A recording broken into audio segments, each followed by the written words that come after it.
Ümumiyyətlə bütün peyğəmbər, İslam nəzərində bütün peyğəmbərlər çox dəyərli şəxsiyyətlərdir. Onların hər biri müxtəlif xüsusiyyətləri ilə önə çıxır. Yəni biri səbri baxımından, biri o həyatında yaşadığı çətinliklərlə, biri başqa cəhəti ilə ön plana çıxır. Həzrət İsa İslam dininə görə ulul əzm peyğəmbərlərdəndir. Quran-Kərimin ifadəsidir bu. Ulul əzm əzmkarlıq sahibi.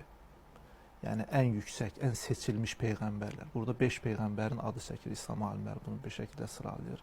Həzrəti Nuh bunlardan biridir. Həzrəti Musa, Həzrəti İsa, İbrahim və Həzrəti Muhammed. Onların o həyat yoluna baxanda böyük çətinliklərə məruz qalmaları, ağır imtahanlardan keçmələri və buna qarşı səbr etmələri onlar bu ulul əzm peyğəmbərlərdən sayılmasına gətirib çıxardı. Yəni, İslam ədəbiyyatında bunun xüsusi yeri var. Quran-Kərimdə də bununla bağlı ifadələr var. Quran-Kərimin ifadəsi ilə biz onlardan heç birini bir-birindən ayırmarıq deyir. Bu açıq Quran ifadələridir.